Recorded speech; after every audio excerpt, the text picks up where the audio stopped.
All right, good morning, everyone. Welcome. It's great to see you this morning. My name is Hannah Mackover, and I am a senior program officer with the Baltimore Children and Youth Fund. And I am thrilled to welcome you to our Mission, Vision, and Values session this morning. Before we get started, a couple of notes for the next couple of hours we'll spend together. Firstly, we are recording, so if you want to go back and rewatch any pieces of this session, the recording will be posted on our website following the session.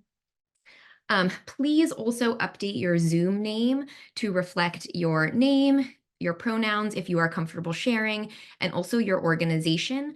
It's really helpful for us to have your organization in your Zoom name so that we can properly put you into breakout rooms, as we will be joining breakout rooms later today. If you would also like to share your name and organization in the chat, give a welcome to everybody in the space. We would love to say good morning to everyone. Additionally, if you are in a place where you're unable to change your Zoom name, you can privately chat myself or Harold Young, and we can go in and change your Zoom name for you if you are unable to do that yourself. So with that, I would love to turn it over to our facilitator today. Her name is Lori James Towns, and she is with the Expand Now team and is providing wonderful technical assistance opportunities for applicants for the Grassroots Fund over the next few weeks. And we are very thrilled to be with her today. So Lori, over to you. Thank you so much, Hannah. I will get started in sharing my screen. Let's see. Give me 1 second. Of course, Lillian, we practiced this and it's not coming up. Let me do it again. Second. All right, there we go. All righty. Good morning, everyone. It is such a pleasure to be with you today, and also just a pleasure to talk about this particular topic. And I'll tell you why as we go along, why I believe that this topic is so important as you are thinking about either developing a program, expanding a program, enhancing a program as well. So I want to start with our icebreaker question, which is, what are you hoping to get out of our session today? So go ahead and put in the chat, what are you hoping to get out of this session for the 2 hours that we're spending together? If you have some thoughts, I'd love to see those.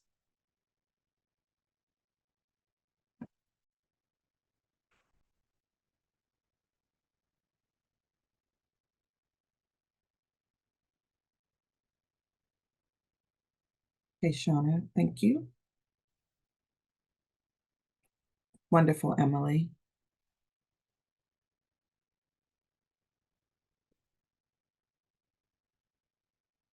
Okay, Khadijah. Anyone else?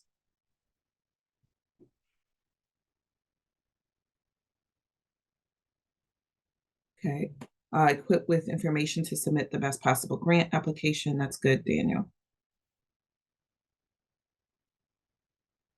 Maybe a couple more.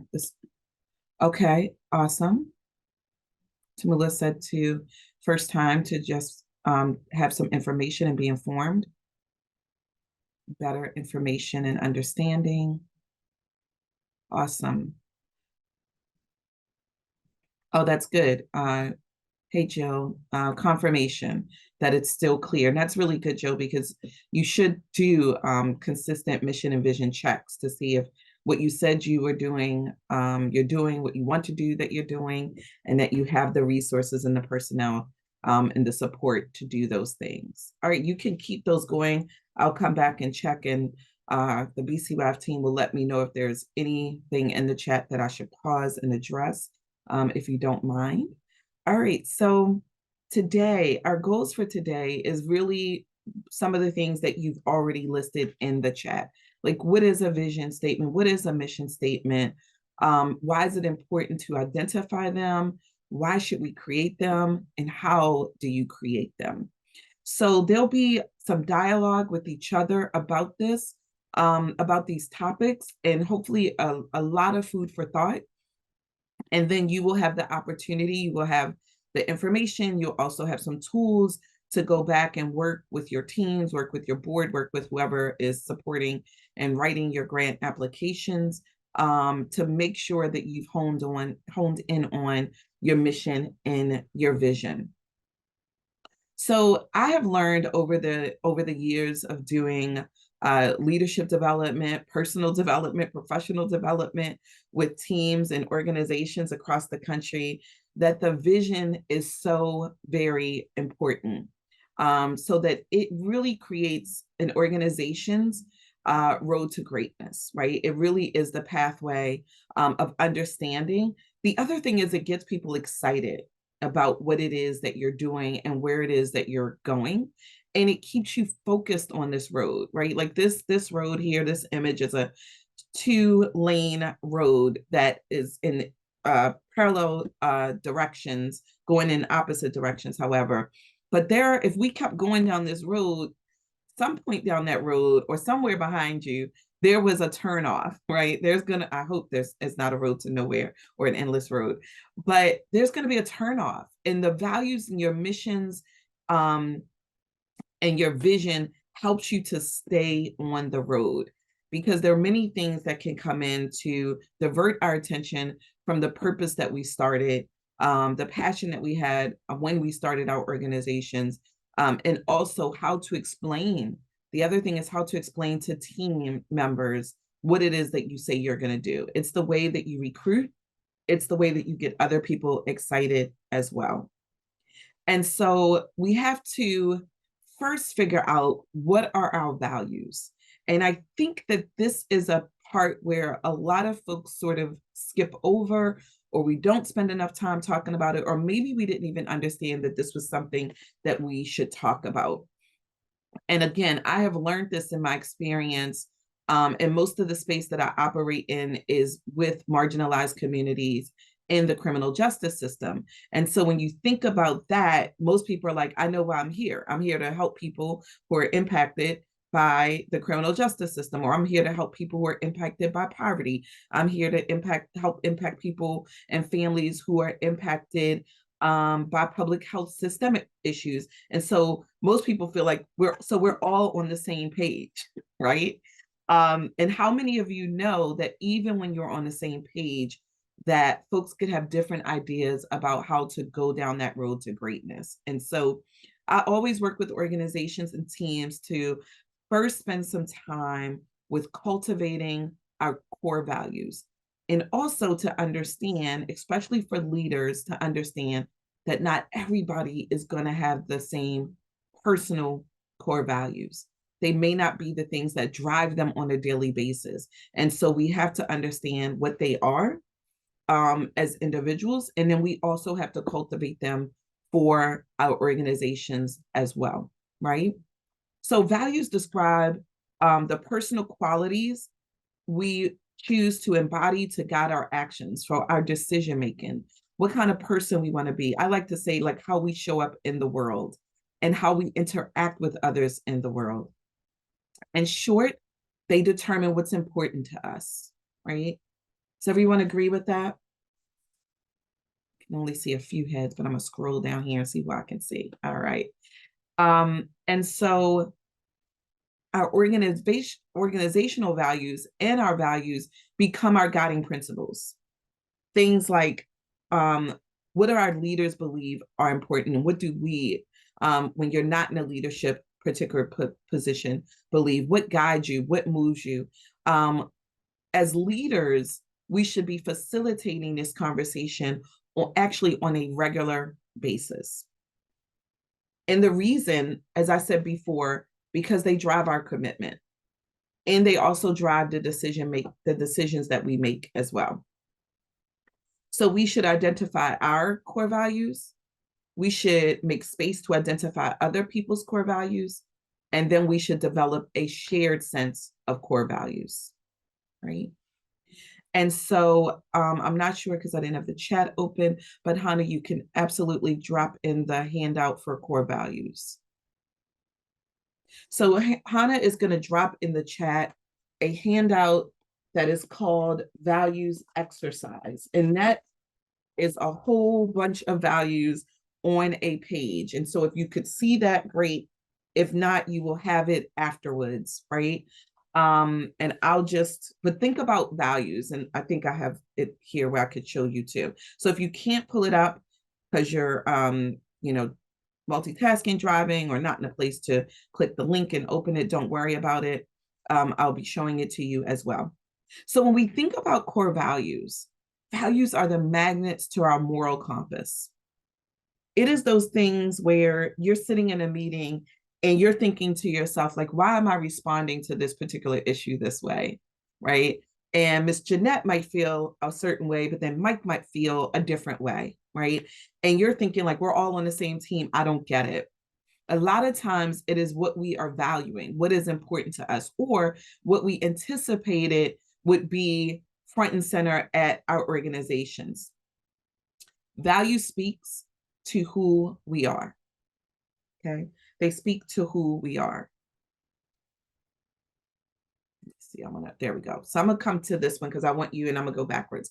I want you to kind of get an idea of this list. So if you see this list here, the first thing I want you to do is think about, and if you're able to, write down or put in your phone or whatever, look at this list and think about the first, or consider at least 6 of these that speak to you.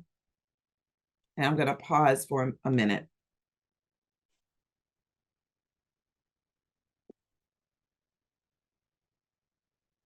Six of these that speak to you. You feel like this is what guides you. This is how you show up. This is what's important to you. And there are a lot of words there. And I know it's hard. But also, if there's a word that's not there that you think of for yourself, please write that one down.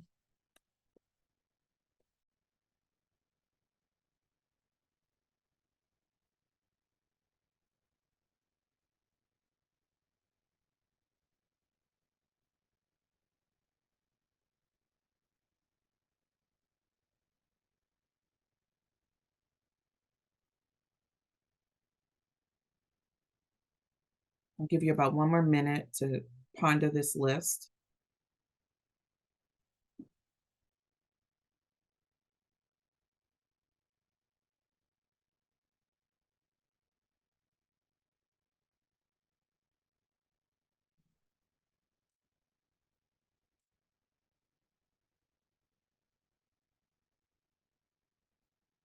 Thank you, Hannah, for adding yours in. And yes, if you want to share your top 6, feel free to put them in there.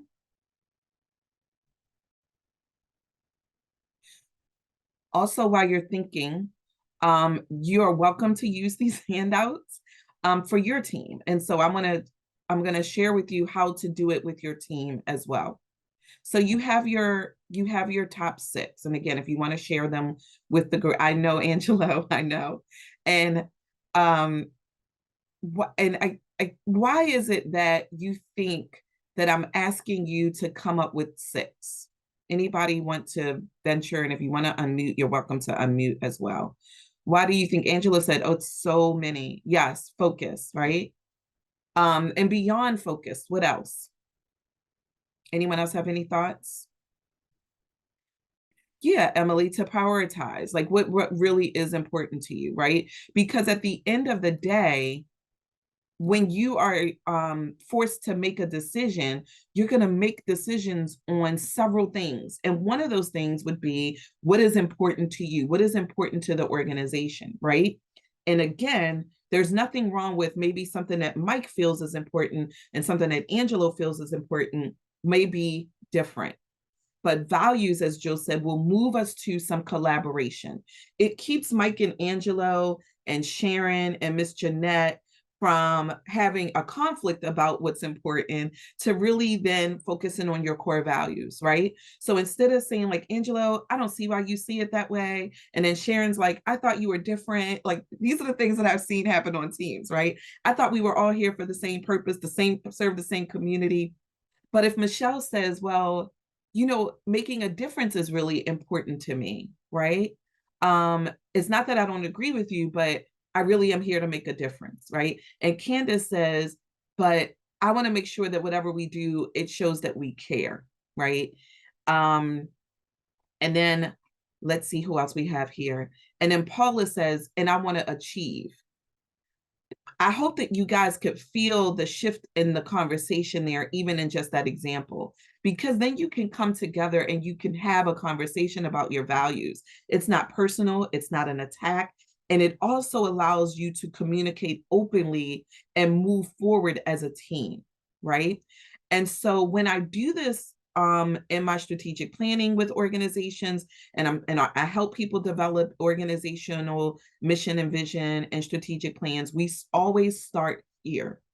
And what I do is I give them, so I'm sharing this with you so you can do this with your teams. I give them this sheet. The first thing that they have to do is to list 10, right? I give them 10. They have 2 minutes to list 10. And then I ask them to come back and dwindle it down to 5. And then I ask them to come back and dwindle it down to 3. And you guys can imagine, people are like, no, I can't do it. This is ridiculous, Lori. Why are you asking us to do this? It's too hard. As Angela said, there's so many. The reality is that we literally only operate in a very small subset of core values on a regular basis. Do they shift? Absolutely, they shift. And as you could see from the list, some of the words, if you dig deep, mean the same thing or come to the core, to that moral compass that I mentioned. And so that's the first step that you do, okay? So you guys got yours down to 6. That is a very good list as well. And again, the core values that I had at 24, absolutely not the same core values that I have now. I won't share my age, but it's not the same. Trust me, not the same. All right. So this exercise helps you to be able to develop things like your press kit, the words that you want to use in your interviews, develop your vision and mission, obviously, words that you might put on your website. You've been to organizations, and maybe some of yours are like this, where you walk in the room and it says, we believe in, and it has just like a list of words. Those are core values, right? We believe in progress. We believe in excellence. We believe in this. Those are core value words that organizations have developed along the way. Okay. So why did I ask you to do that? Again, it allows you to lean in when you want to voice with folks why you are making the decisions that you're making, either as an individual and definitely as an organization, right? So this is why we're focusing on this particular service. This is why we're focusing on this particular population, because we want to make a difference, because we care, because we want to be intentional, right? And again, it's also fuel for motivation and inspiration.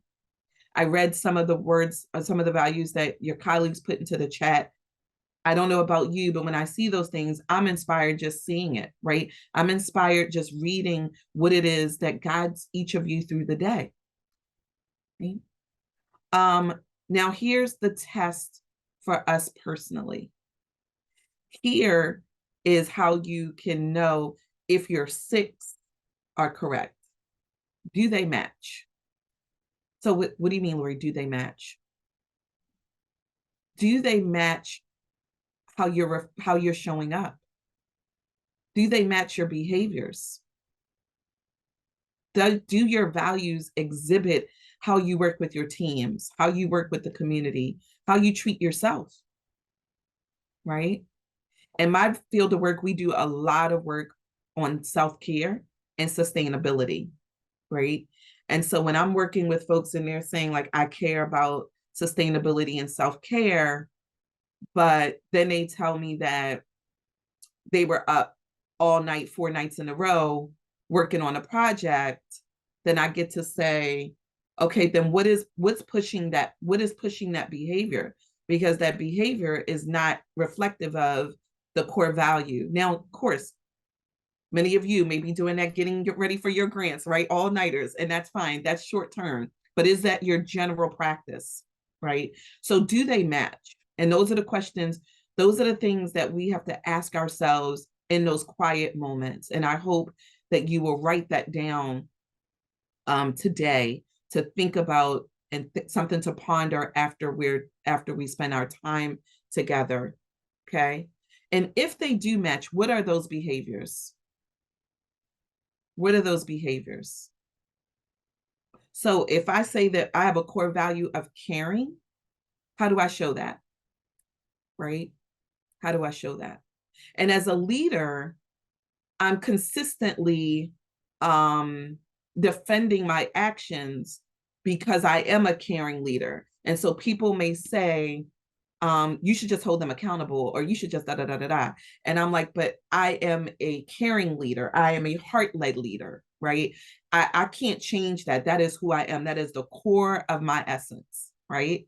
And I can care and hold people accountable at the same time, but I will never be like the micromanager kind of leader. I would never, if I tried, I just wouldn't be able to do it, Amari. That it's just not in my makeup, right? So then the other question, and this is a good one, what are the beliefs behind the values that you choose? Ooh, that's a good one, right? What are the beliefs? I believe if I pour into people, then they will do better, right? Um, so again, things that we have to think about along the way. So I want you to hopefully think about those things. Are you showing up in your core values? Are your behaviors? So if you say, if you're looking at something, and listen, this is no shame game, right? This is literally just a reflection exercise. Because if you are looking at that list and you're like, you know what, I'm not, that isn't me. There's 1,000 more wonderful core values to choose from, right? There's no shame game in that test that you do, that reflection exercise that you do quietly with yourself, and make sure that you are matching how you want to show up in the world, right? So that is our personal. Any questions? I'll check the chat. Yep, that's where we are. Okay. All right. So as we look, I'm looking at Angelo. So the organization, just let me pause and answer the culture of the organization. Thank you, Angelo. So for the culture of the organization, you can use the same handout, and you can say, what I typically do is I ask everybody to pick 6 or so values that they think the organization has, Angelo, privately, like not like calling it out loud, because then you get the impact effect. Like Angelo said this, so I should say this too. So individually, everybody writes it down and then you share it. So if you're on Zoom, you put it in the chat. If you're in person, I typically use sticky notes and I make people put them on a wall. And then I have everybody go around the room and circle the ones that they feel like is true. Like this is how we're showing up, right? Because they have those questions. Do our behavior show this? Do our policy show this? Do our program show this? And then we synthesize them down, Angelo, and come to an agreed 6 or so values, sometimes 4. And then we define them. So that answers Angelo's question of how you get to, that's a quick nuts and bolts of how you get the organization to move forward in identifying their core values. I made it sound quick, but that's typically an all-day process, or at least a half-day process, by the way. The vision statement, as we move forward, once we have the core values, once we have that agreed upon organizational core values, then we start talking about our vision. The vision statement should define in extreme broad terms how you're going to achieve the mission statement. In some cases where organizational companies only have one statement, the vision statement is the second half, which touches a little on how we get there. So you do see organizations that have a larger vision statement, that and mission statement that encompass them both into one, and it's typically a part 1 and a part 2. So some characteristics of vision statement: that it's understood and shared by members of the community, meaning your organization and beyond. It's broad enough to include a variety of local perspectives, right? So that whoever you're reaching, they'll know, oh, they're speaking to me. And it's inspiring and uplifting to everyone involved in your efforts. And it's easy to communicate. For example, they're generally short and short enough to fit on a t-shirt. Okay.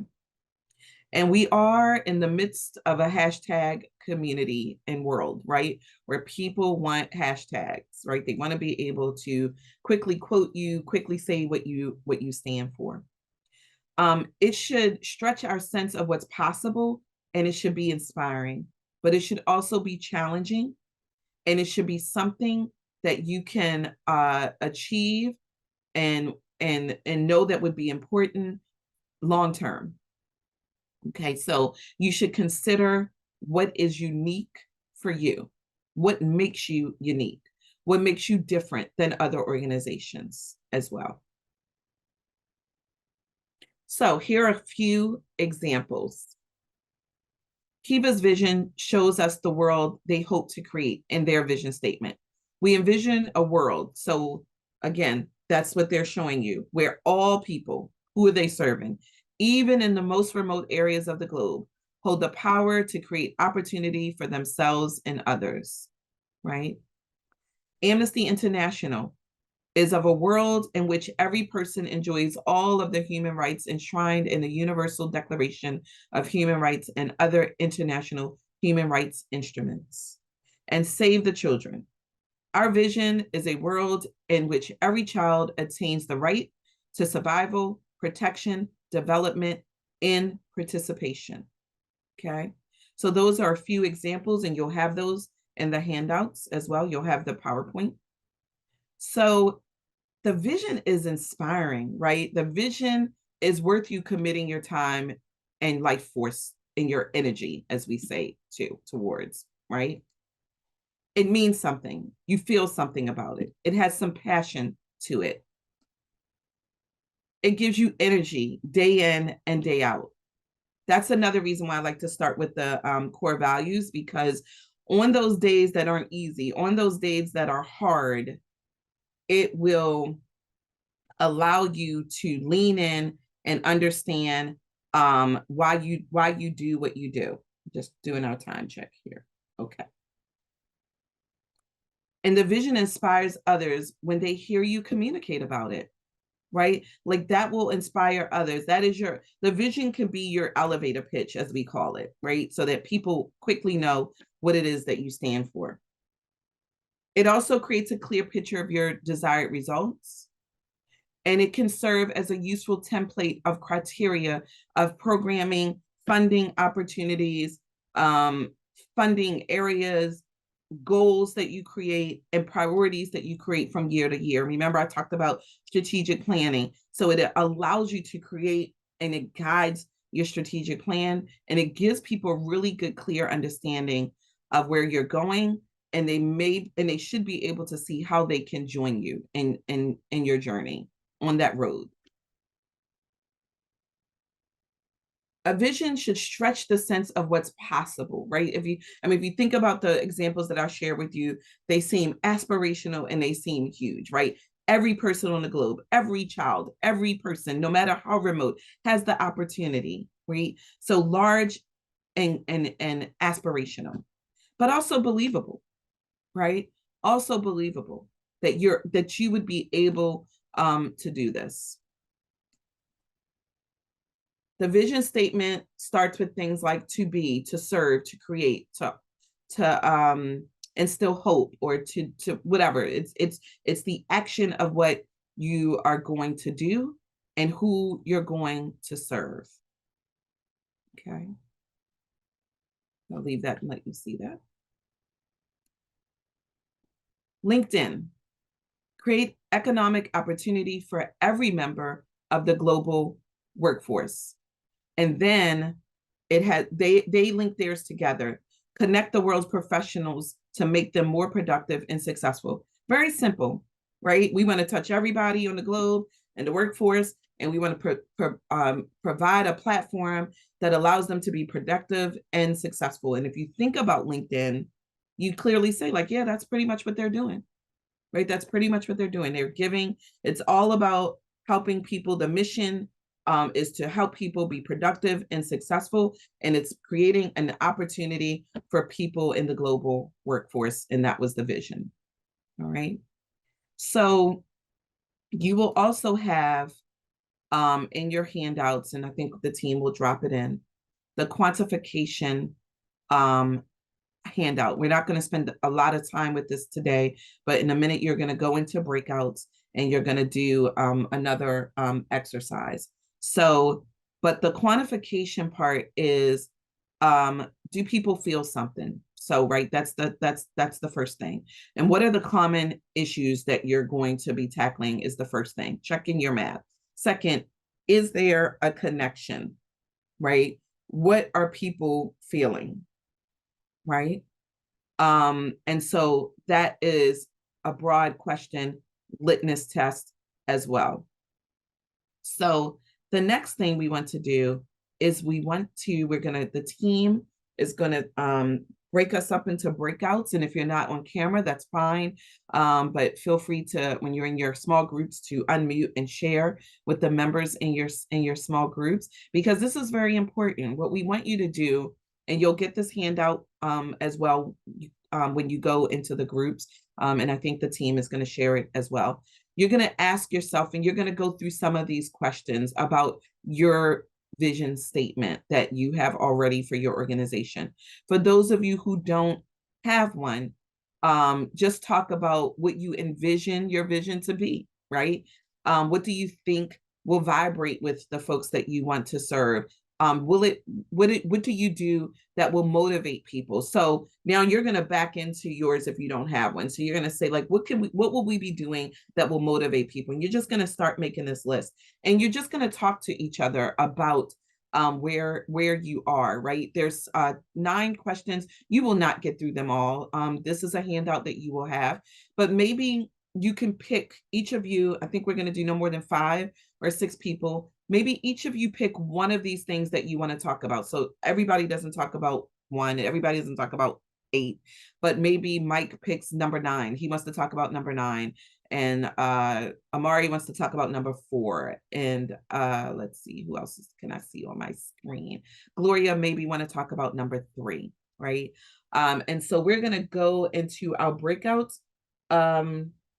Actually, you have some time for about 15 minutes. So you'll have time to talk with each other. You can ask each other questions as well, but try to talk about as many of this as you can, so that each of you can get a feel for saying things out loud about your organization, or where you're starting, or where you need to go. So I'm going to stop sharing and let the team do their thing. And I can jump in to different rooms and if you have questions along the way. Thanks, Lori. So I think Harold's going to open breakout rooms, and I have dropped the handout link in the chat. It is a link to make a copy. So when you click on it, it will ask you to make a copy. So please just be sure to do that. And then if you're on your computer, you should be able to type into it. If you're not in a place where you're able to type and enter any responses, hopefully at least you can see the questions and use that as a reference as you go through this discussion with your breakout rooms. So Harold, if you can go ahead and open those, that would be great. Thank you.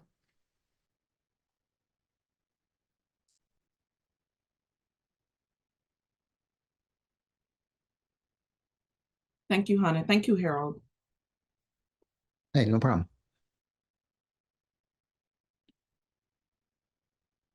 And Hannah, we could cut and paste just the list too, not the handout. I could do that. Oh yeah, that would be great as well. Do you want me to go in and do that? Yeah, we could do that. Drop once everybody goes in, we could drop it in. You have to wait till they get in though. Yep, I will do that.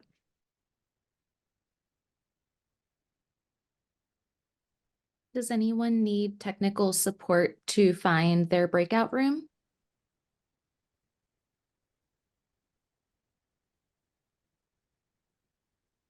No, I think I just don't have one.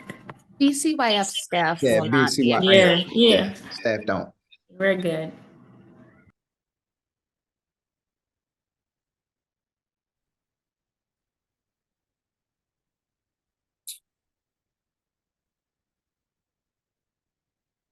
How about Sam?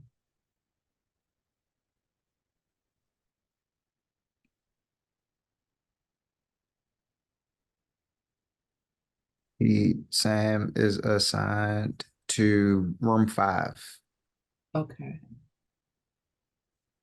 Sam, are you there?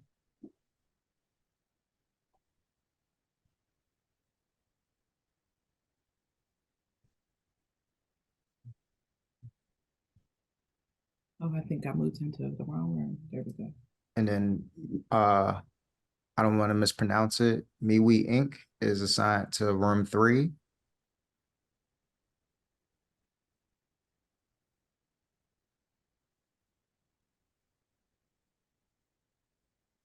Okay, Sam came back. Sam?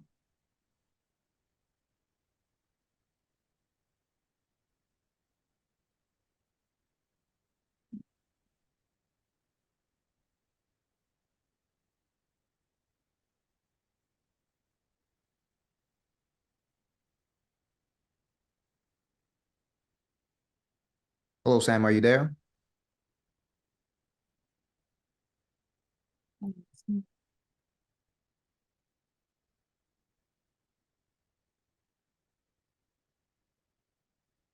Perhaps Sam had to step away from their computer.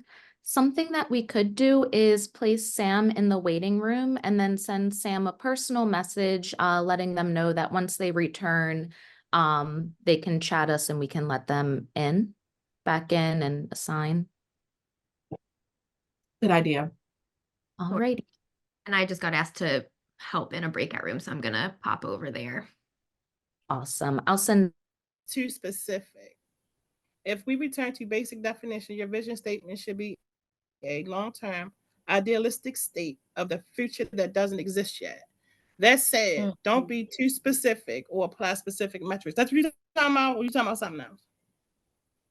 Yes, I mean, well, I guess my question is for our host at this point, since you're on a call with us. In this breakout, are we going over our vision and mission statements with one another?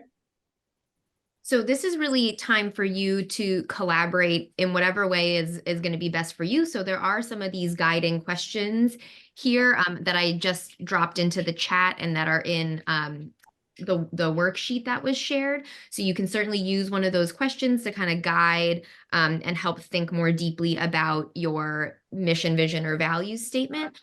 Or if you want to take this time to share what your statements are and kind of talk through what you each think of them, kind of areas to improve or develop further, that can be the use of your time during this breakout as well. Okay. Can you drop it in this chat? Because I think when you dropped it in the other chat, that doesn't transfer over to the breakout room. So in Zoom, you can't drop in just to a specific breakout room. So in the chat, when you click on it, you don't see what I just posted? It's still in there. So it says like tested part 1, does it vibrate with a sense of, once you click on that, you actually have to open up the document. I think that's it. Like, and make it, you have to click, like make a copy. Yeah, I don't see that. Sorry. All right. Yeah, because when I do the link, it said they detected a problem with my device, but that might be an individual issue. Okay, I'm also dropping just the questions themselves into the chat. So I'm dropping the text in here for the questions. Do you see that when I drop that in? Yes, ma'am. I see him. Yes, thank you. You see that now, Jimmy? Yes, I do. Thank you. All right, great. Did you have any other questions? Nope, not No. Okay, great. I'm gonna hop back to the main room, but if you need anything, just give a holler. All right, Okay, thank you. Okay. Settings. Oh wait, it says connecting to audio now. I believe they disappeared. Oh, they're not here. I'm maybe logged out and then logged back in.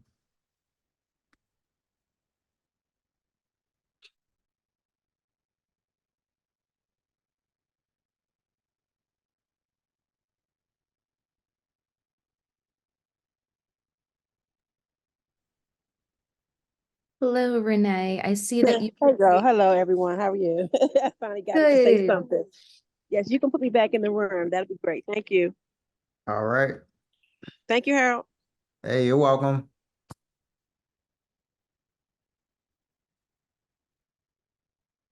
How was your room, Hannah? Were they just having technical issues? They were just asking for more clarity on what question they should be answering or what they should be discussing. So I shared the questions again, and they're on track. Okay, awesome.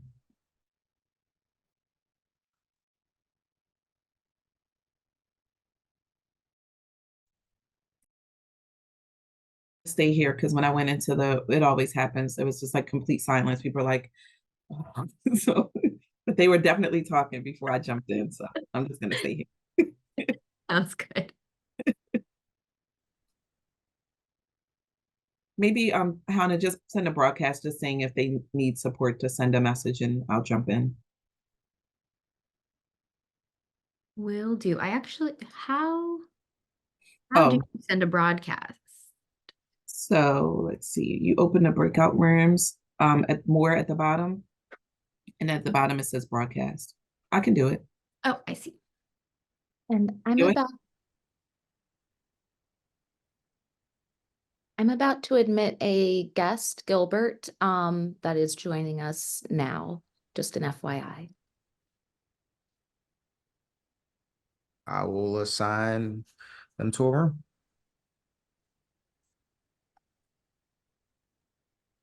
Good afternoon, Gilbert. How are you doing?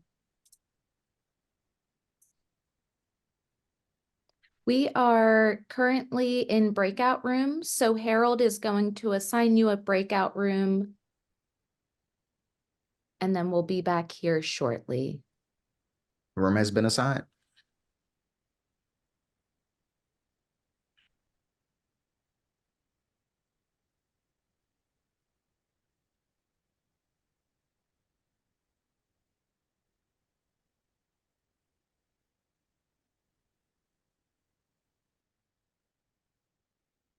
I don't think that we've taken a moment to acknowledge all of the other BCYF staff on the call, but I know that we definitely see you all, and I know it makes us feel great. Thank you for your support, team. Thank you, everyone who is here. Yeah.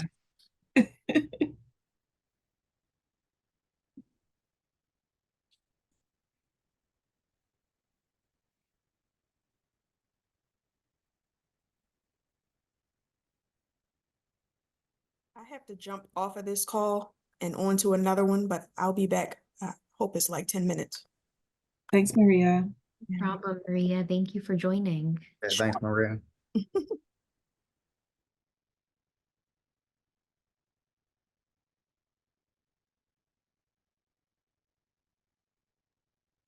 So Lori, once people come back from the breakout room, I know I think originally the agenda we have has a break from 10:45 to 11. Do you want to keep the break ending at 11 or keep the break as being 15 minutes, if that makes sense? Because we'll be a little. That makes sense. Why don't we, so we're gonna give them a warning probably now, Harold, if you're able to do that. Actually give them like give them 3 minutes, Harold, and we could still come back. I'm only gonna take like another minute or two. Hannah, why don't we just say 11:05? I'd like to give them some time. Sure, that works. Quick question. How do I edit the time? Oh, you already said it, didn't you? Yeah. If it helps, is 4 minutes left. Oh, that's perfect. Okay. Thank you. Hey, no problem.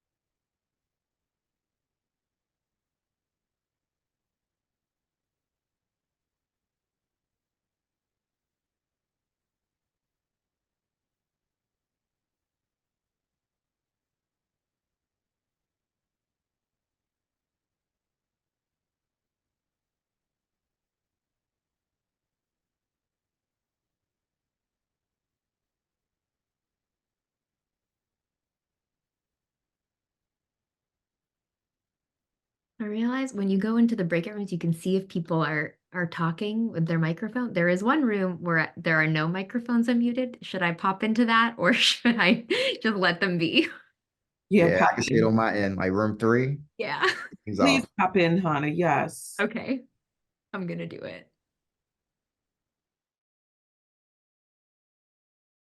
Hello, just checking on how things are going in here.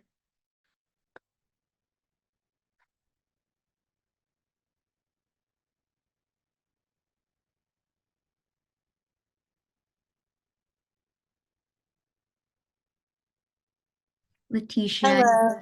Hi, Candace. Hello. Good morning. I was going to start to speak to question 3. Great. And so I'm just going to review what the question is. Let's see. Sorry. Can you see it? Does it use words that create a clear, vivid picture in the mind's eye?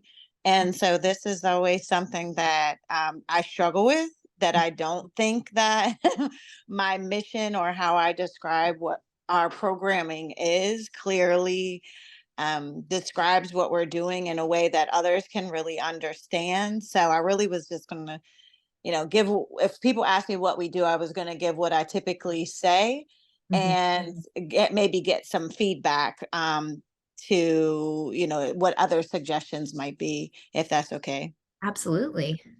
Okay, so my name is Candace Golden. I am the founder and CEO of Excellence Aesthetics by Candace.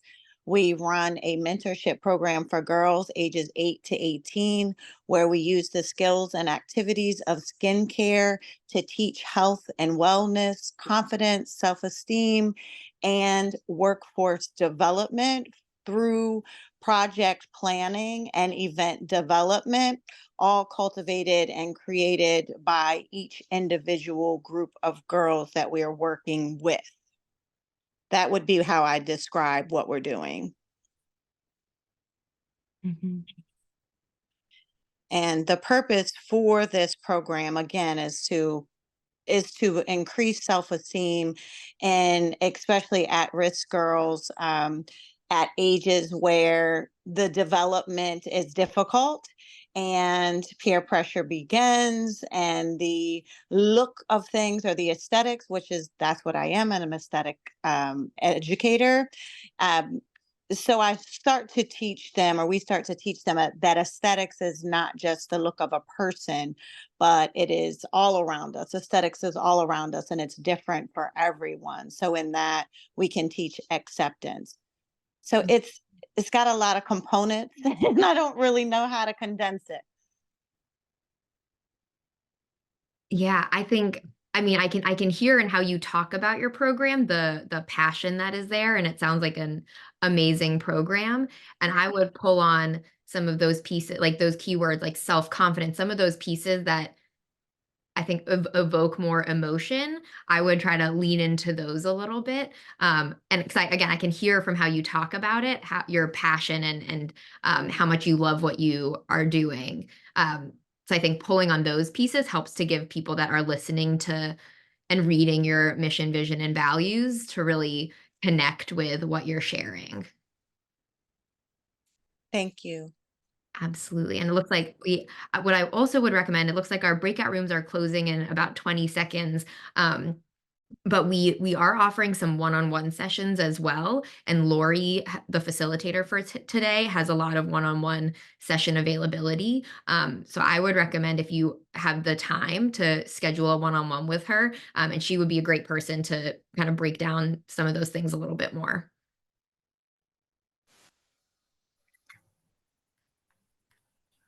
Okay, I see folks are coming back in.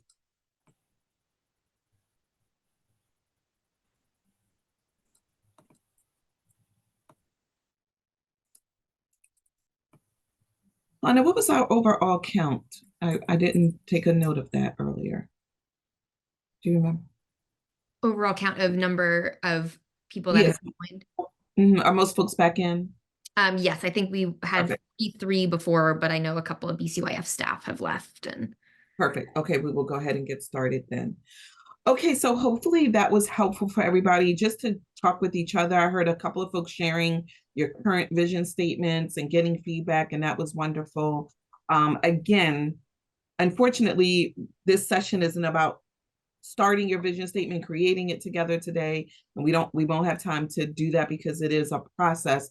but I do believe that you will have all the tools if you want to work on yours, examine yours, update it, or if you're starting from scratch. The other thing, obviously, we have our technical assistance opportunities, our one-on-ones, and our Launchpad activities. If this is an area that you need help in, please sign up so that one of the team members, and BC will have team members as well, can help you do that. But we think there's lots of food for thought that you'll get out of our time together this morning. This next page, slide 31, you will see that it gives you even more to think about, even more things to consider, particularly if you are stuck. I love this first one. Would you want your organization to continue to hold fast this value or this vision, even if it was detrimental to its finances? Meaning that you'd have to cut something else out to do this, right? Something of that scenario. That's how you know that something is really important. Should individuals who do not share this value or this vision, I'm gonna change this, or this vision, and violate it consistently, not be a part of this organization? Like, that is a really good question too, if you look at E, right? This will really tell you what it is, what is that moral compass that is holding you together, holding the organization together, holding the vision and the mission together as well. So these are just more considerations to think about. It's also good things to craft, make it your own as well. When you're having brave conversations, when you're talking to funders, when you're making decisions about, is this the right thing for us to do, right? Is this the path we need to go down? Is this the people that I need on my team? Are these the partners that I need on my team? I wrote it down, Hannah. I wrote it down with I forgot his name now, and I forgot his name. It's gonna come to me.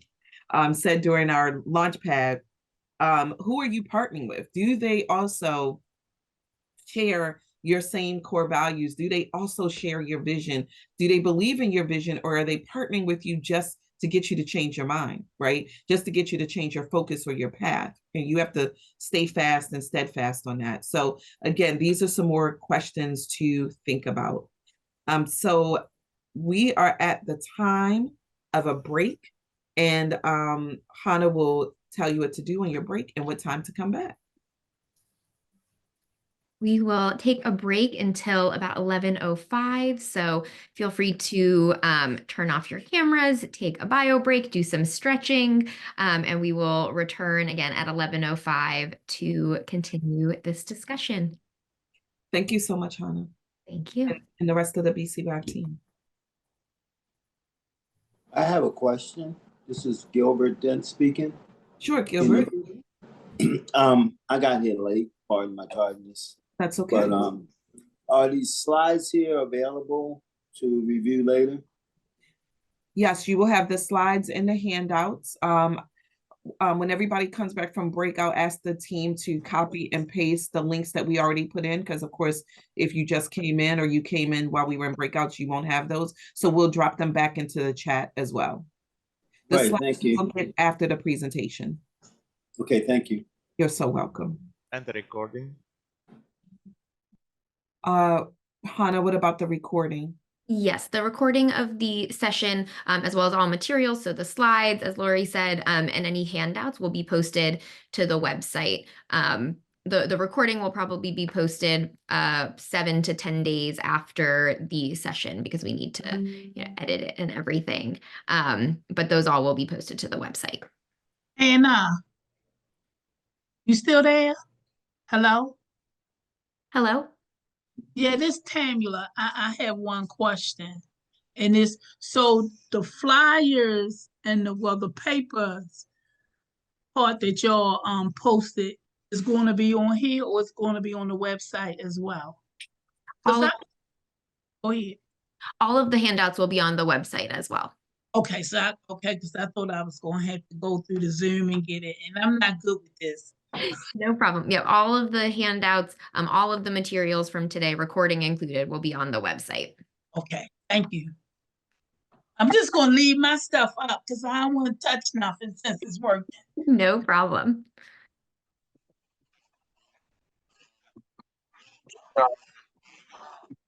Individually or collectively getting an email so we can print these documents, or is it that we must go to the website and then look at today's session? Because I plan to go to all of them so that I can really learn as I'm doing.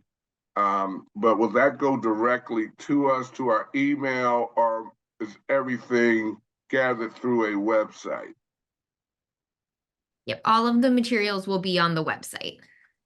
Okay, what is the website address? Sure, I'll drop that in the chat. Oh, great. Because I see the chats is fluctuating. Okay. Let's see if I can write that fast. Maybe I can take a quick picture of it. Okay, I missed it. It fluctuates the amount of chats, and I just didn't know if we're going to be apprised of all the various chats, or is it strictly jump in, and then after you jumped in, then it goes down to 3, and then it's been up as high as I like 25. And so how does that work? I can answer that, Hannah. Thanks, Lori. You're welcome. Mr. Gregory, what happens is when you jump into the meeting, you can only see the chats that were in there when you jumped in. You don't get to see what was in there before you joined the meeting. As folks add chats, it just moves the cursor up and down. And so what you could do is just take your mouse on. Are you on your phone or a computer or laptop? Yes, ma'am. What are you on, a laptop? Yes, ma'am. Okay, so just take your mouse, hover it over the chat, and scroll up and down, and you'll be able to see all the chats that came in since you joined the Zoom. Okay. And then if you want, you can actually copy. Let me see if we are. Yep, you can right click the box of the chat, and you can copy it, and you can paste it on like a Word document or something on your computer. As a go chat previews. Okay. Oh boy, I went somewhere else. Talked about. Well, don't do that then. Don't worry about it. We'll make sure you get everything. I don't want you to get lost. Yeah. All right. Somebody. So okay. Should go back to where I was. Yuck. You.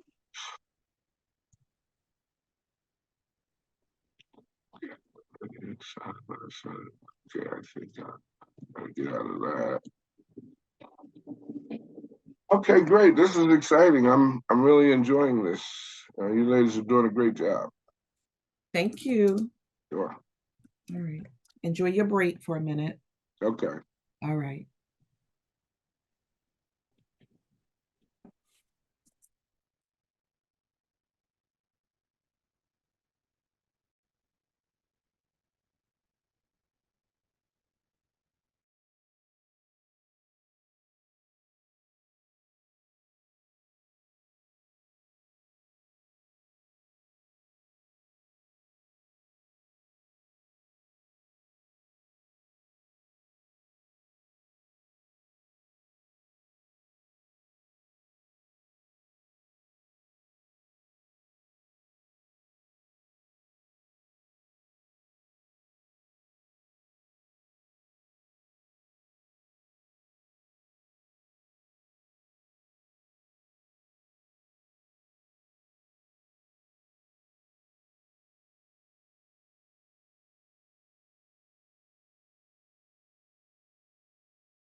going to welcome everyone back. I hope you all had a good break, stepped away from the computer for a moment.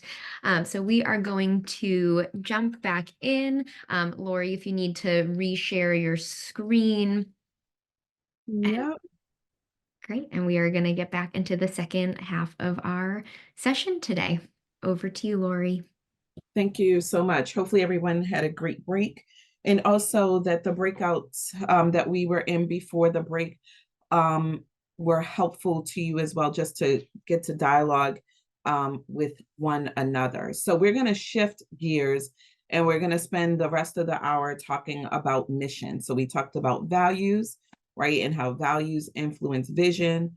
And then we're going to talk about the mission part of our organizational statements. So the mission is your company, your organization's purpose. Why are you doing what you're doing, right? In a perfect world, what problem are you solving, excuse me. And mission statements tend to be difficult, if not impossible to achieve, right? So I can't remember, was it UNICEF? It was like end world hunger, right? Is a lofty mission, but again, is one where folks are committed to continue to work to achieve that mission. It is their life's work. It is their life's commitment. Okay. It describes what the group is doing, and why it is, why it is going to do what it says it's going to do. I knew I shouldn't have wrote that like that. But that's basically what the mission is. So I thought we'd start this time by taking a look at the examples first, and then we're going to dialogue with one another. So be prepared.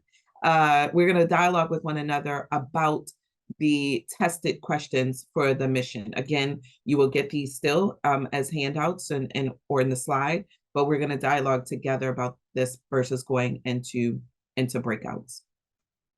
So American Express. American Express, let me move this toolbar here.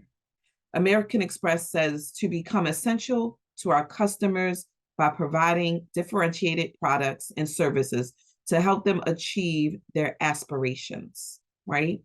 So basically what American Express is saying, that with a wide range of potential and current customers, American Express manages to help everyone feel included in its mission and its statement. It's offering products to serve for all, no matter what your income level, elite status, or dreams may be, right? That is what they're hoping to do. I don't know about you guys, but I know, at least, especially when I was first getting started in business, and even still to today, I have conversations with colleagues who feel American Express is out of their reach, right? And most of the time it's because they don't understand the different levels, the different products, the different ways to achieve it. And so the aspirational part of American Express and their mission is saying, we want to be able to help everyone achieve their aspirations, right? And so I know that before, American Express was seen sort of as this elite card, right? You see it here, the gold and the platinum. Now American Express has very many levels of cards, right? So do you think that along the way that they shifted their mission? Do you think that they did some rebranding, right? To be able to do that? Absolutely they did, right? They wanted to feel like, you don't want to have something that feels, for most of the folks, is out of reach, right? Or that it doesn't pertain to me. I'm not worthy of that service as well, okay? So what they're going to do, and how they're going to do it, and why they're going to do it, all right? I could not resist putting this company up, mostly because I go there almost every day.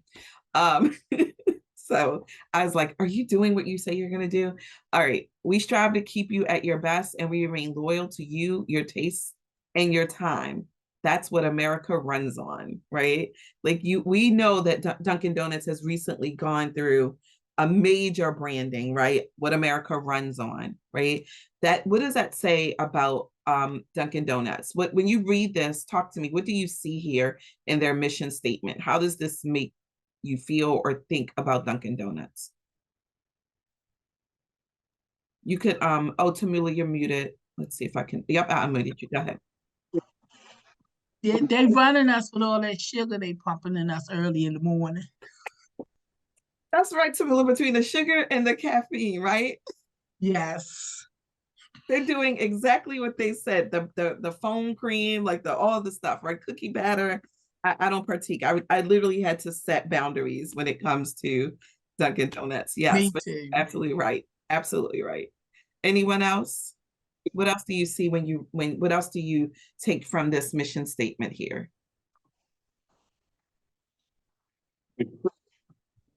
Yes, Gregory. Gregory, are you talking to us?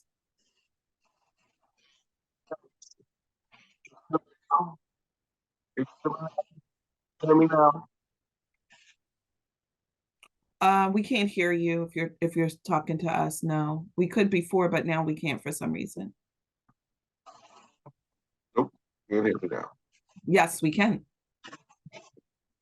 Same thing. But look, it runs, America's what America runs on. It's the sugar high. It pushes us. It gives us extra energy.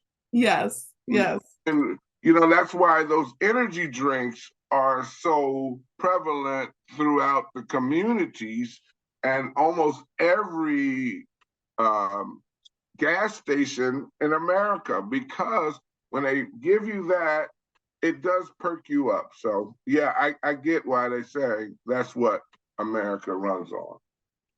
You know, that is a good point that you and is it Tamula, right? Tamula is speaking of.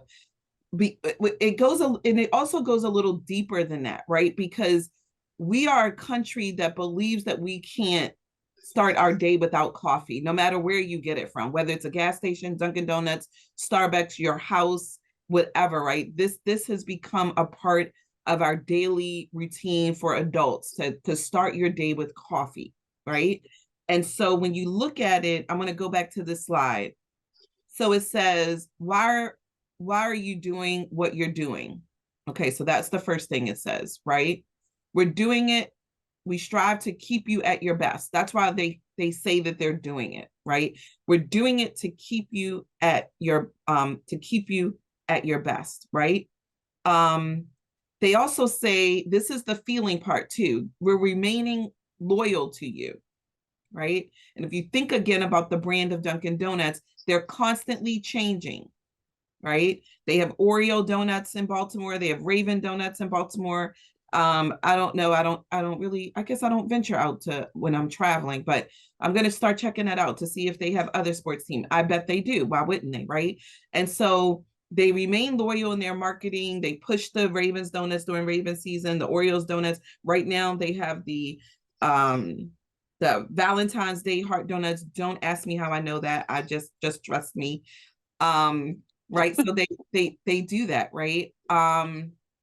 In a perfect world, it says, okay, so Dunkin' Donuts, in a perfect world, our tastes are satisfied in our time, right? Like they have the drive-throughs, all the things, right? To make it easy, the app that makes it easy for you to get in, get out, get what you need, right? So they have done a major rebranding to fit their mission, to fit what they say they're going to do. And that is, even though we're not a large company like Dunkin' Donuts, that is exactly what we have to do as organizations. We have to make sure that our brand fits what we say we're going to do and what our mission is as well, right? Consistency is key to Dunkin' Donuts, and particularly when it comes to food and beverages. And so they have consistency as well. And so again, you can expect them to deliver the same product, the same quality product, whether you like it or not. It's consistent with Dunkin' Donuts. All right. I want to see there's some chat. Yes, wake people up, right? And they says they care about you. Absolutely. I saw Miss Jeanette. I saw you waving your hand. Did you have something you wanted to add? Just real quick, I was thinking with regard to Duncan, someone else also noted they're kind of focusing toward the working class people, their competition is seen as rather elitist. So they're trying to make them, well, they're making themselves more for the common person. I don't know if that makes any sense. Yes, I totally agree with that. Yeah, and you know what, when you think about it too, Miss Jeanette, maybe that's why they use those very basic words, right? They're very short words so that everyone understands it. You don't have to think about what it means, right? To run, to love, whatever. Like, it's very clear. That's a good point. Angela, you got your hand raised. Yes, if you notice, the mission is targeted to a specific audience, whether it is credit card company or American Express or Dunkin' Donuts. So I think the mission of the organization has to be also targeted to the audience that you are trying to either service or convince or whatever. Absolutely. Thank you for that. Thank you. All right, you guys. In the chat, I hope you're reading the chat, because those things are the things that folks said in the chat are spot on. Spot on. All right, let's look at the next one. TED. So if you're familiar with TED Talks, right? Spread ideas, foster community, and create impact. How many of you are TED Talk fans? I'm a big TED Talk fan. Oh, yes. Okay, Amari, Mike, anybody else? Raise your hands if you're a TED Talk fan, or you could do it with the reaction button too. All right, Miss Joe. All right, Harold. All right. So if you're not a TED Talk fan, I love to spread knowledge, right? It is an absolutely great way to foster community, right? It is to use the TED Talks for your teams, for discussions. I mean, all of the things, right? You can literally search TED now that it's so global and so impactful. You can search topics. Now, they do have to get better with people of color in the leadership space, I will tell you. Like, I've been constantly looking for them to get better in that space, but you can search and find different things that you can show.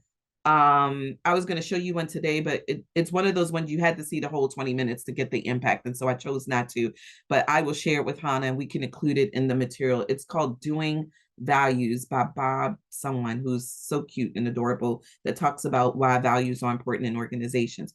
But TED smartly integrates several keywords in their mission that will instantly draw people in and motivate them to learn, if nothing else, to learn more about the company. Who is this TED? Who are these TED folks?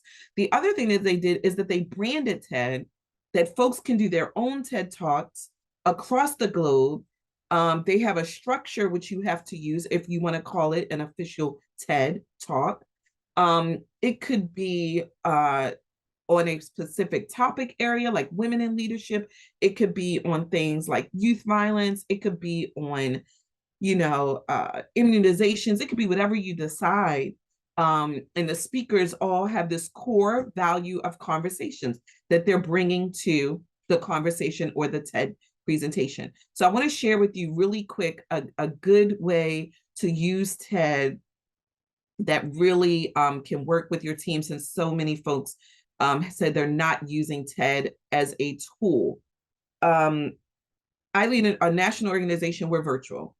So we don't get a lot of time to spend together, and we don't get a lot of time to do personal and professional development ourselves, yet that's what we do for others. And so I said, you know what? I'm not a hypocritical leader. Like, we need to spend time on doing this. And so what I did was I created a list of TED Talks around leadership and emotional intelligence. And each of my leaders have to pick one that they're going to watch, and then they're going to share it with the team, and then they're going to do a brief 10-minute review of the TED Talk, and then we're going to do a conversation around the TED Talk, right? So I just collected this list. I put it on a spreadsheet. I put in the description, and then again sent it out. Everybody had to pick one that they wanted to take a deeper dive in, and they, ironically, everybody picked something different. And then so what we're doing is like a 360 learning opportunity. They're learning when they have to scour the list. They're learning when they have to pick one to take a deeper dive in. They're enhancing their presentation skills by having to share it with the team. And they're enhancing their moderator skills by asking the team questions about, well, what did you think of this? What did you get from this? Because we all then have to watch it and have a discussion. So Ted, when Ted says that they spread ideas, foster community, and create impact, absolutely on point. So again, what do you see? I know I kind of talked too long about that. I gave all the nuggets, but is there anything different that you see that moves you in this very compactful, very powerful mission statement? What say you? Anybody want to say anything? I'm sorry. There we go. You could say, put in the chat, anything you want to add? Very straight to the point. Yes, yet it's very like powerful. Yes, yeah, absolutely. Amari, you raised your hand and said that you use TED Talks, you're familiar with TED Talks. How do you feel about this mission statement being a user of TED Talks? I think it's actually a good way of like building community around like a shared statement. Like I think it's short enough but impactful enough that everyone can digest it, understand it, and engage with it. Yeah. So I think it's a really good way of not just saying what their mission is, but also starting to actually implement that mission by bringing people together around that statement. Absolutely. Good point. Thank you, Amari. Thank you for sharing that. So you get the idea, right? Like you may be in a space where you're either going to create or revamp your vision and mission statements. You could see how powerful this is. It's 1, 2, 3, 4, 5, 6 words. Very impactful, very straight to the point. And this will guide your decisions. The other thing I think I like about the shortness of it is that behind the scenes, you have a lot of flexibility, right? Like, what does it mean to spread ideas? What is that going to look like? What does it mean to foster community? How's that going to show up in our space? And how are we going to create impact, right?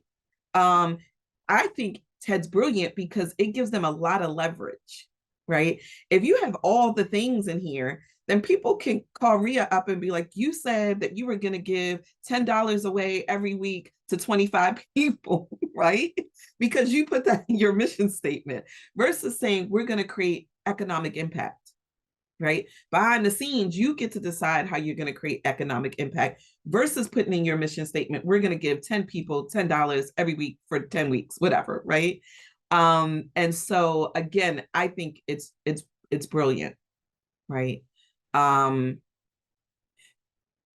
Yes, what are the actions, right, Jill? You can't tell. So it kind of, again, that's exactly right. It makes you wonder, like, what are they going to do that? Now, what I read when I took a deeper dive into their mission statement, Jill, is that one of their other goals is to get people to come to their site so that you can see what they do if you don't know.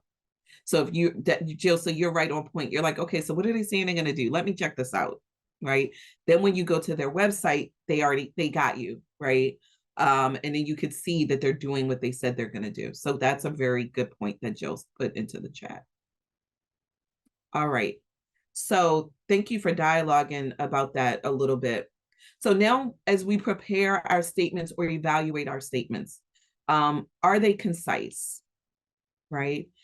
Are they outcome oriented?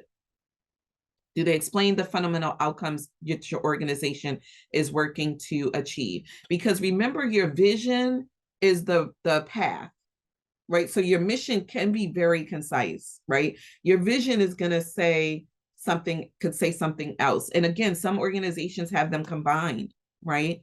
We're going to change the world by, and then having the 6 words that Ted had for their mission statement.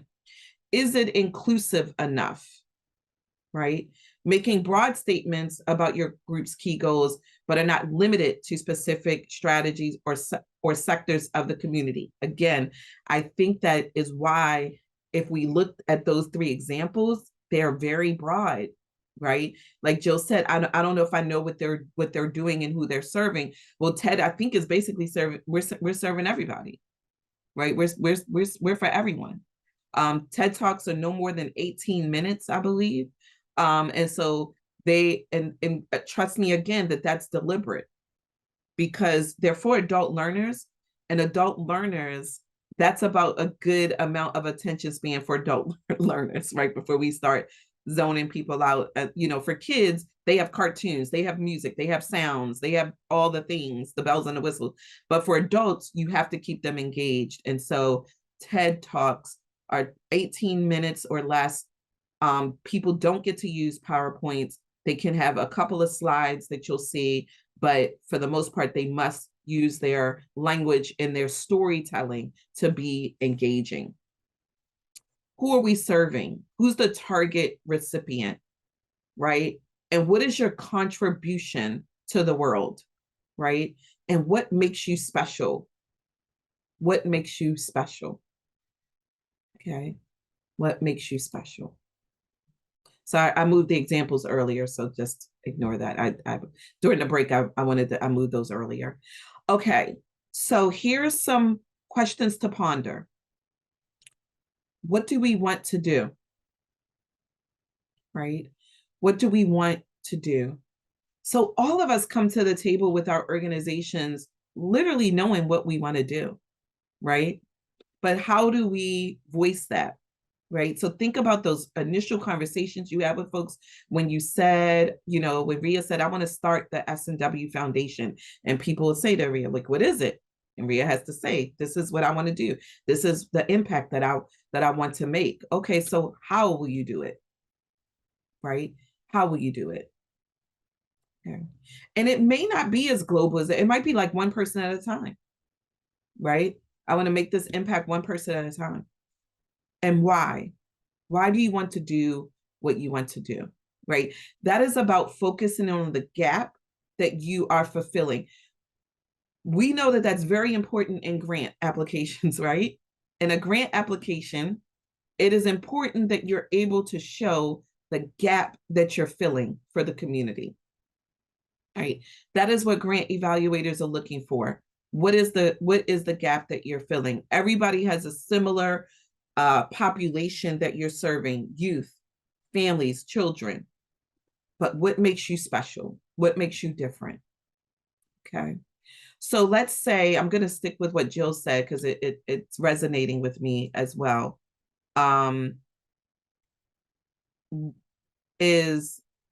Let's say that your mission statement is very broad, like TED's, like Dunkin' Donuts, maybe even like Amazon's. What you can do is in your explanation in the grant, you then get to talk about that, right? You get to talk about why it is that you're doing what it is that you're doing. And also part of that, again, should be covered in your vision statement as well, right? So as you're working these, you'll see that some of the things get moved around to your vision, from your mission to your vision, and vice versa, as you're working through. But again, I think if you go back on those examples, you will see that those examples have those core value words within it, right? That hopefully will resonate with folks as you go through. So we're going to do this together this time to test it. Okay, so the first question is, does it vibrate with the sense of the organization's purpose? So first, I want you to just think about that question. How many of you have your vision and mission already done? Why don't you use, if you can, use the reaction button and, okay, so, all right, perfect. I see a couple of hands raised. Perfect. Samuel, anyone else? Okay. Angelo, do you feel brave enough? You want to share? I'm not gonna score it or grade it or anything, but we're just gonna talk through it. I'm not gonna be like, that's great or that's not great. Just not gonna be very neutral. All right. So Angelo, what is your mission statement? Our mission statement, Nuestras Raíces Inc. is a Hispanic Latino cultural organization whose mission is to educate, promote, and preserve the richness and diversity of the Latino culture and artistic heritage throughout the Baltimore metropolitan region. Okay, hold on one second. So say it again, educate, Sure. promote, and serve. Educate, promote, and preserve the Serve. richness and diversity of the Latino culture and artistic heritage throughout the Baltimore metropolitan region.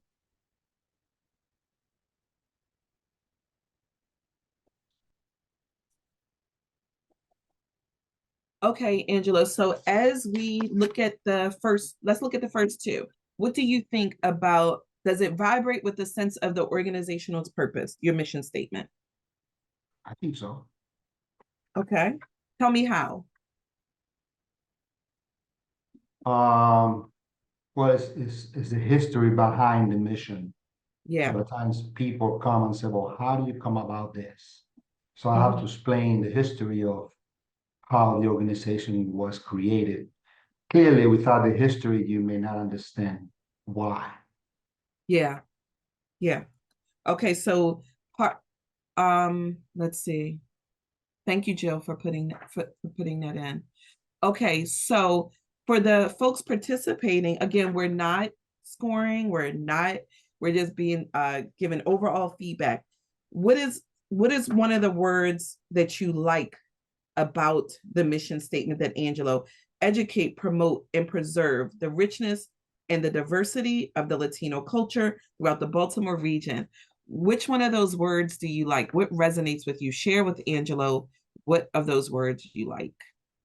What gets you excited about his organization when you hear that? Yeah. So here's, go ahead, I'm sorry. Oh, I thought that you were asking a group. I'm sorry. Yeah, no, I am asking the group. Go ahead. I just couldn't see you talk. Go ahead. Oh, yeah, I would say preserve for sure. Of course, with educate, but to preserve gives very much an effort to be a part of the present, the past, and the future. Ooh. Putting that all together. And I think it says a lot about the impact that you plan to have with your organization. So preserve, definitely a good word that was included. Thank you. And I have so many windows up right now. Who was that speaking? Sadeja Cooperly from ANX Reality. Okay, thank you. Very good. Very good. One other person, tell us a word that you liked from Angelo's mission statement and why. Anyone else? I see the chat. Anyone else want to speak it out loud? Sure. Diversity. Teaching the greater population or the larger population about the diverse nature, culture, traditions of the Hispanic community, because not knowing if you consider yourself, if you're from Venezuela versus from Mexico versus from Puerto Rico, I think his organization is going to create that greater understanding, though they're different, and look at the similarities. Awesome. Thank you. Thank you, Gregory. All right, Angelo, you heard it here from the best of Baltimore in this room, giving you some feedback on some of those words and how they were moved. If you give me a chance, I will tell you the story real short. Okay, go ahead. So Nuestras Raíces was created because I feel of my 30 years of working in the Latino community, the lack of representation of the Latino community and the lack of having a voice to tell our story is our biggest issue in our community. So we created an organization to have a voice and to tell our story. Absolutely. Thank you, Angelo. Thank you for sharing that. I so appreciate that. All right, let's see. Who else? Who is second? Is it Sadeja? That's what you said, Sadeja, right? Did I get that right? Yes, Sadeja. Sadeja, would you like to share yours? Sure. Mine is kind of short. It's a mission statement, I would say. But it says, we intend to assist Baltimore youth between the ages of 4 and 18 in developing knowledge and technical skill in STEAM and techno literacy subjects. such as architecture, virtual reality, engineering, and coding. I'm thinking I want to make it into 2 sentences and end it off with subjects and then say, these subjects are architecture, virtual reality, engineering, and coding. But that's what I have now. That's what we've been working with for a couple of years. Perfect. Okay, so I love that you already have seen some things that you might want to mix up, right? Yeah. Let me ask you, what made you realize today that you might want to rework this? Well, when I usually speak it out loud, I think I naturally take it into 2 sentences, but I'm actually looking at our website. And as I was reading it as written, it felt kind of long, felt like a run-on in a way. So I just think I want to officially change it on print. Awesome. So can you say it one more time for the folks? Because what I want to leave with some positive feedback as well. I want folks to be able to share with you something in there that did move them. Can you just say it one more time? Sure. All right. We intend to assist Baltimore youth between the ages of 4 and 18 in developing knowledge and technical skill sets in STEAM and techno literacy subjects, such as architecture, virtual reality, engineering, and coding. Okay. Thank you. All No right. problem. Thank you. Anyone want to share what about that mission statement can you get excited about, that you would be excited about? Today's already said they're going to rework it, make it a little shorter, but what could you get excited about? I love the topics that they plan to teach the youth, and just the field of uh, education that they plan to bring to the youth. Yes, absolutely. Thank you. Absolutely. So the topics are great, right? Like people, like all the things that you're going to show that if I'm not mistaken, probably what folks would say is that those are all the things our youth need. And we know that there are communities that there's a technology gap, right? That it's not the same playing field, right? So take the technical words and then get the emotion and the inspiration behind those words, if that makes sense, right? Okay. Yes, absolutely. Yeah. Okay, so I think Thank you. absolutely. So I think that we have we have some other ones in the chat. And we're not going to have time to go through everybody's today, but I want to not ask you to share your mission, but I want you to, well, let's go back to the questions, and let's go to the questions and think about what part of your mission statements, for those of you who have them and who shared them. I think Michelle and Jill may have shared theirs as well. Let's go back to the questions really quick, and I want to do some reflections around that.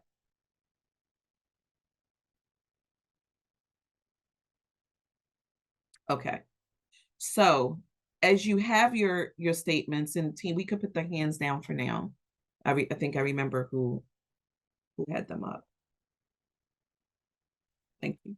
So as we have those, for those of you who have your mission statements, Jill, Tamula, and others who raised your hands, and those of you who do have them but didn't share, can you see it? Like, that's the other thing. Like, you can, and then you might say, yes, I can see it, but the words that I have don't allow other people to see it, right? Or maybe it's too long and too wordy. And I will say that most every organization has been there, especially in the beginning with the mission statement that's been too long, because we want people to know all the things about all the things. But remember, and nothing else, remember TED's mission is to get you to go to wherever they are to find out more about them. And if you have it engaging, people will absolutely do that, right? Are people willing to fully commit to it, right? So for those of you, again, who, let's see here, Michelle put social and emotional learning environment that will nurture students and ensure that they are reaching their full potential, right?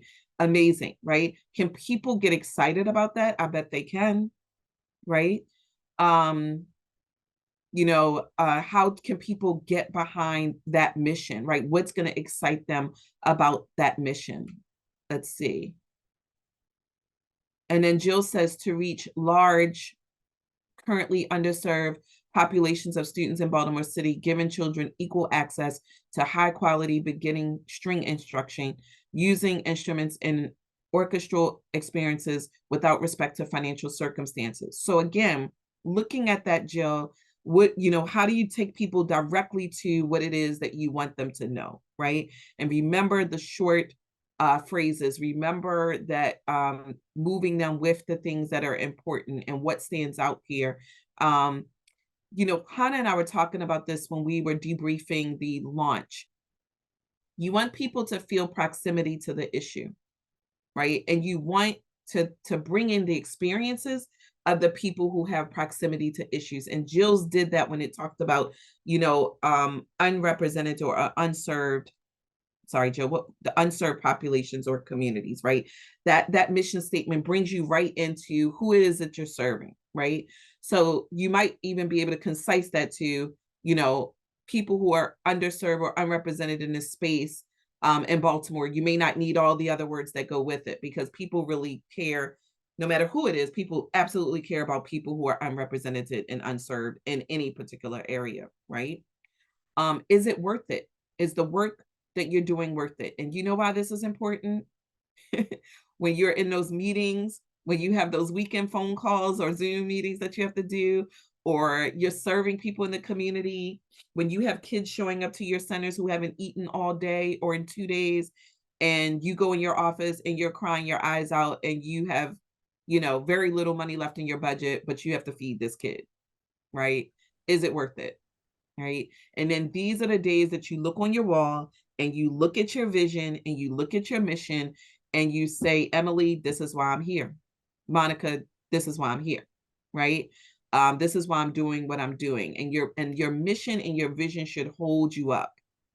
It should hold you up on those rough days, and it should hold your boards up, and it should hold your community folks up that are partnering with you, and it should hold your team up, and your spouses and your families and your children's and your partners when you're working 18-hour days to make this organization work. So you can say to them, like, remember, this is why we're doing this. This is why I'm committed to this, right? And so those things are important. Are we using concrete examples? And again, don't forget, if your mission gets wordy, can some of those things be captured more in your vision? Okay. Can some of those things be captured also in your vision? So, Lori, I have a question. Sure. So, this mission statement, as with many organizations, was arrived at as part of a reboot of our strategic planning process, and involved, some significant discussion and conversation and wordsmithing that I don't know. I mean, we have a board meeting between now and when the grant is due, but I don't anticipate that we have scheduled time for, like a rework of this, and I would want whatever I submit with the grant to reflect, the adopted mission statement of the organization. So, do you have any suggestions for how to deal with that? Yeah, thank you for that question. It's a very good question, Jill. Leave it as it is, because you're right. It takes time to revamp it. Leave it as it is, right? But maybe if your board looks at it and you say, like, look, I went to this training, I'm rethinking this, maybe it's too wordy, whatever you decide, right? You can include that in your grant application. Like, that's one of the things you're going to work on, right? That you're going to work on honing in your mission and your vision. But as long as you're clear in your grant, like, this is who you're serving, this is why you're serving, use those questions to help you shape your grant, right? Like, who are you serving? Why are you serving? What gaps are you filling? What are the core values of your organization? Those things could still come out, but absolutely, I would say, if any of you are realizing, like, you know what, maybe I want to rework this, make this a part of your future planning. Make this a part of your future planning. That's a good question. Okay, so I just have also, does it seem too wordy to you? why don't you sign up for a one-on-one with us? All right. Can you Okay. do that? Okay, sure. All right, we'll help you. All All right. right. Mike? Yes, hi, can you hear me? Yep. Okay, great. Yeah, I'm still actually just a little bit confused, I guess, between the vision and the mission. And I just want to clarify. I think somebody posted something in the chat a while ago too, also suggesting that it seemed reversed to them. And I just want to clarify. So which of the two of these, we've talked about the mission statement sort of being the how, the what, and the why. And then but I had some notes from earlier that it should also be concise as well. And then I had some notes earlier about the vision statement being something that could fit on a t-shirt. I'm just trying to figure out where is the better place to put the greater amount of information. Which one of these should be concise, one sentence, and which one should contain more specifics about how you're going to accomplish what you're going to accomplish? Good question. Your vision is more is more of like down the road, like what you want to achieve. And so that might be a little bit longer than your short mission, like the examples that I showed you. Okay. And so if that helps at all, like when you think, that's how I kind of separate them, that the vision is aspirational, right? It may be something that again, that would take a long time to achieve, like, wiping out hunger one person at a time or something like that, right? In the mission is something that is typically shorter and more concise, and sort of drives your day to day as well. Okay, thank you. You're welcome. Good question. All right, so any other questions? Can we get another example on the vision or what it should look like? Sure. Let me do this one because this is the last slide, and then I'll head back to those slides. So I wanted to share with you the avoidance of vision and mission creep, right? That to avoid when we lose our focus and move away from our intended purpose, excuse me. And that is something that happens to the best of us. And a lot of times it happens without us even noticing. And the things that drive this is all the things that are typically good for organizations, by the way, like when you bring in new people to the organization and they have great ideas, when you have new board members and they have great ideas, when you get a funding opportunity that will give you more in your budget, but may sway you from your direction, right?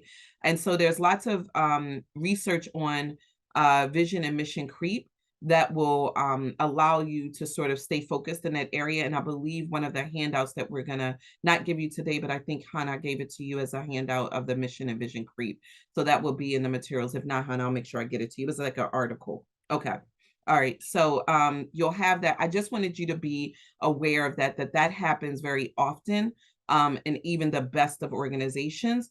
And also it could be again, when we look at, if we use Dunkin' Donuts as an example, that you realize that in the current situation of the world, it may create that you have to, but it should happen with great thought. It should happen with great planning and forethought as well. Okay. All right. So I'm going to go back to, hopefully I didn't make anybody dizzy. Okay. So we envision a world where all people, you see how that's very lofty, even in the most remote areas of the globe, hold power to create opportunity for themselves and others. You see how that's very, very lofty. It's like a big reach, right? Is the vision of a world in which every person enjoys all of their human rights. Again, a very big, lofty, future thinking vision. So that's the difference between the vision, another difference between the vision and the mission. So that was a good question for us to revisit this.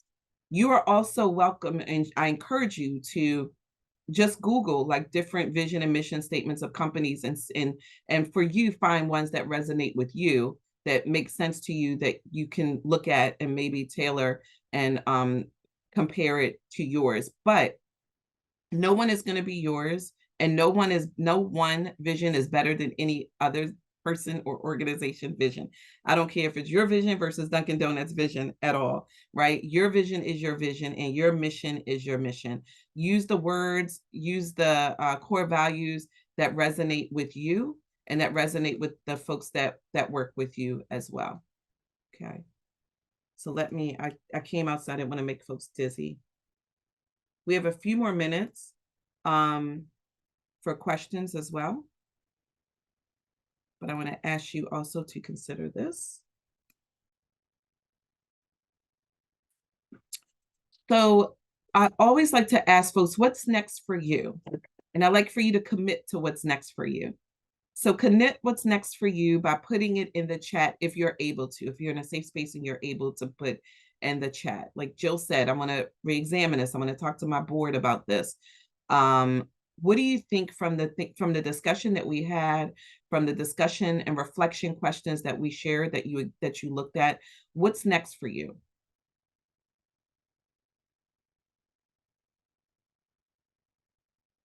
Hannah, could you put the sign up for I don't know if you did it or someone else did it, for one-on-one technical support. Renee's chat came in after you put it in. Anybody want to share what's next for you? Okay, thank you. Anyone else? We got one person.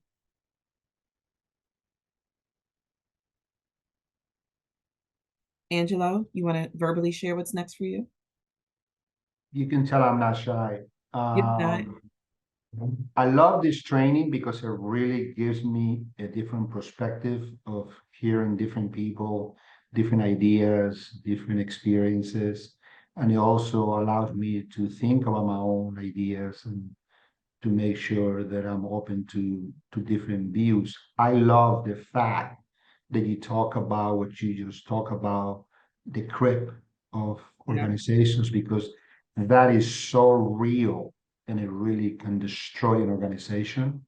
So I am glad that you really point that out, because it's like a light bulb went on, like, yes, you know what I mean? So what is for me is more trainings like this. All right. Thank you, Angelo. Jimmy?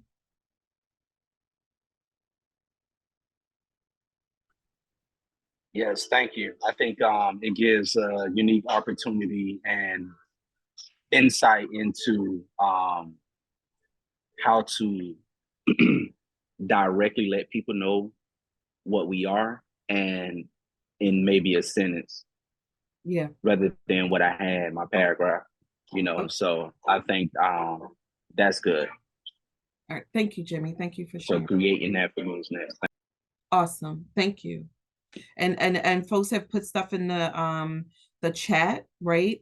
And the reason that I ask you to put in the chat, not for us to be nosy, but I find that when you get stuff out of your head and you write it down, or you reflect on it, or you journal about it, it becomes more real. And it's the first step to change, right?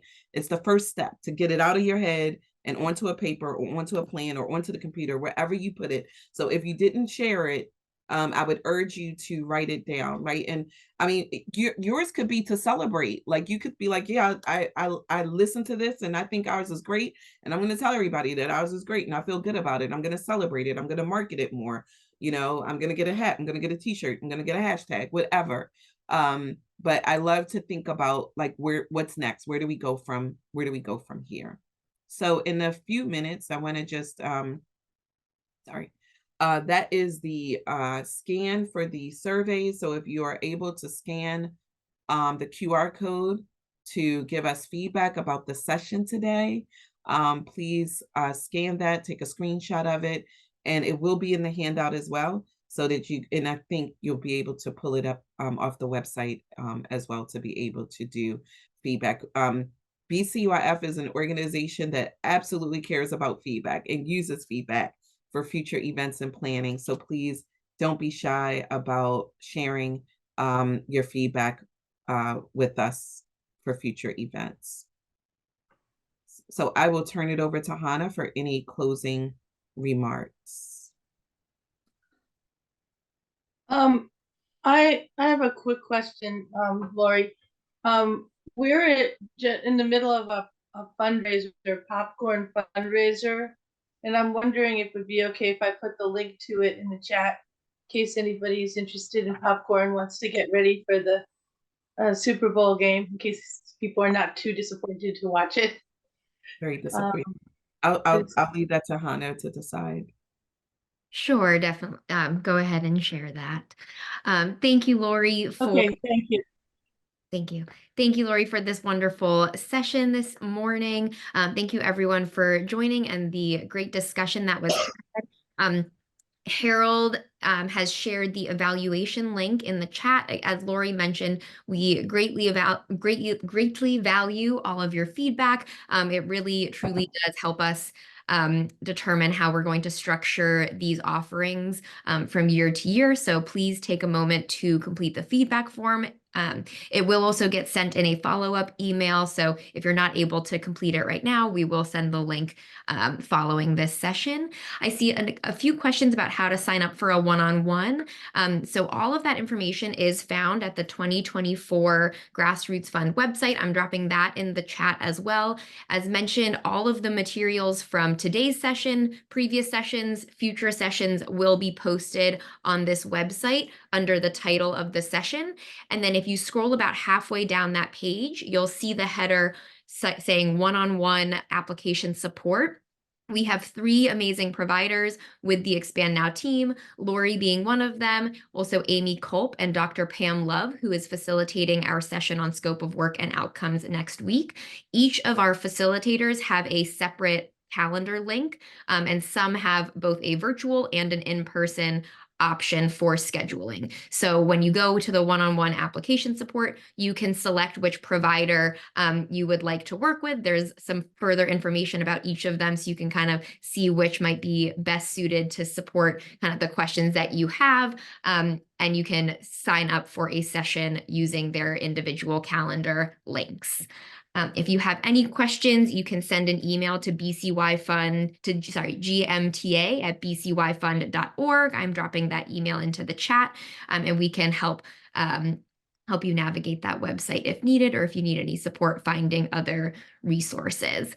So again, thank you everyone for your time this morning. I hope to see you at future sessions.